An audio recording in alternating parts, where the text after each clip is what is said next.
So the first thing I wanted to review is just something that I'm very familiar with, and it is Columbia River Knife and Tool knives. Which, if you've ever come into the shop, you know that I really like them because I talk about them a lot. I have a display set aside just for CRKT, and it's something that I speak from because I have a lot of experience with these specific knives. So here is a collection of CRKTs from our inventory. Starting here over at the right is my own personal knife.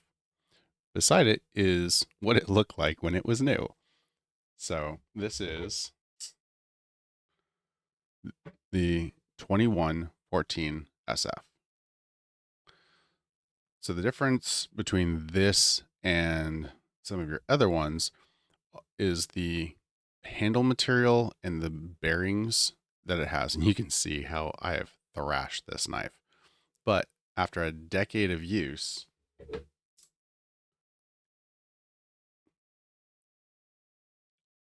it is shinier than the new one. But as far as the way it cuts, the way it moves, I think it's actually better than the new one. I've broken it in. It These knives improve with age. They don't seem to get worse. Um Incredibly solid in the hand. I love having the crossbar. Some people have issues with the double lock. So if you want to look right, I set this one aside. Inside of here is this little piece of metal, right? You can just see it moving right there. What that is a block that prevents the liner lock from being able to move to the side. So by pulling on the button here, it moves it out of the way, and now the liner lock can push off to the side, and now the blade can close. Some people have issues that they can't close it with one hand. It's really just a matter of practice. Pulling down with your finger, pushing with your thumb, and starting the process. Then you can let go, and then you can complete it. So, fantastic knives, great steel, good edge retention. What you can get them, plain blade or serrated or partial serrated. Um, we have this, which is similar, not with the metal handle scales, but this one's the Tonto. So this is the M1614 ZSF. Same locking mechanism, same one hand closure, same pocket deployment. The way that I carry this, you notice on these ones, they're what we would call tip down, whereas mine is the other way. So in my pocket, it is tip up, and I'm a right hand carry. So when this goes down into my pocket, it would face this direction. As I'm drawing it out, the edge of my pocket can catch here, deploying it out of my pocket.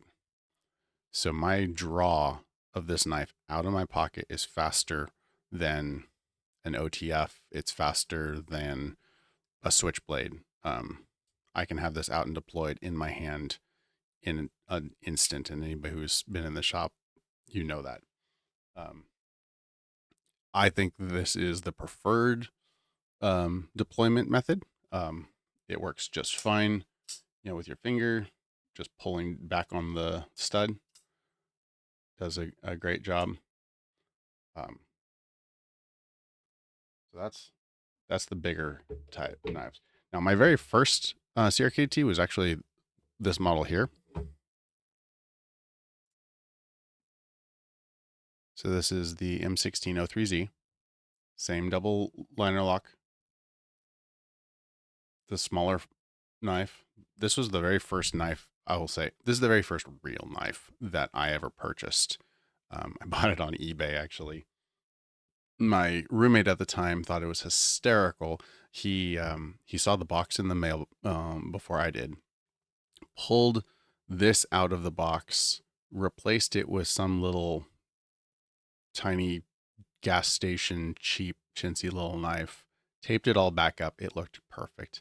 Waited for me to go get the mail to find that my brand new CRKT was in fact not. It was a cheap little gas station knife, and I was livid. And he stone faced it. It was he did a good job. He really did. He had me going for probably an hour.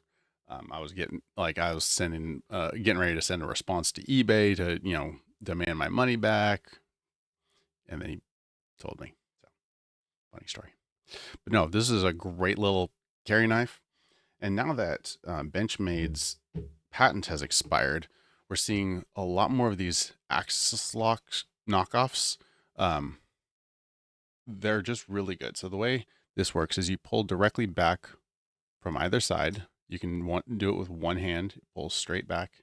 Once it does that, the blade is just loose. It doesn't have a spring or anything. So you can, just by sheer timing alone, pull it back, flip it open and closed. Great little knives. Same knife basically as this one. It's got a different coating on the steel of the blade itself, but aside from that, it's basically the same frame, just they've added the Axis lock. Then we have this one. So this was actually a gift from a friend of mine, customer. He's a neighbor. I had never seen this before. I'd never even heard of it. So this is a CRKT, but this is a frame lock CRKT. And I don't know if you can tell how thin this thing is, but it is substantially, let me rotate that, substantially thinner. I mean, it doesn't look it on the camera, but just feeling it in hand, it is so much thinner. And for a large frame knife, it fits down in my pocket so well. And so this one doesn't have that double lock. It has a frame lock. Frame lock basically means that the actual physical frame of the knife is what locks it, as opposed to an interior liner. So this little spring steel here is the interior to the frame. The frame is on the outside, whereas that liner piece is what's locking the blade. A frame lock is much more substantial. It's a much more robust locking mechanism. By having the double lock, they're able to make this every bit as strong, if not more so, than the frame lock. Frame locks are a great setup. So this is, let's see if I can get that to focus, the M16 04KS. So that's the Tonto frame lock. Another just fantastic. This one's not for sale. This one's mine. You can't have this one. Go find your own. No, I'll order it for you. So it does have the shorter stud. In preference, I like having the longer one. It gives me a little more leverage. Doesn't fatigue my finger opening and closing it as much, because I can get more torque on this. It snaps out. Versus this one, the protrudence is just a little bit smaller, and so it takes a little bit more pressure pulling down to get it to snap. The other issue, because this is a frame lock, is when you're gripping it, you have the possibility of actually be pressing on the frame lock, which is going to put tension on the interior edge of that blade and prevent it from coming out as easily. So you have to kind of choke up on it so that you're not touching that frame lock, and then drag, which works. So these are Columbia River Knife and Tool. Fantastic blades. I highly recommend. Come by the shop. We can talk. I can show you and set you up with a good knife. All right. Have a good day. God bless.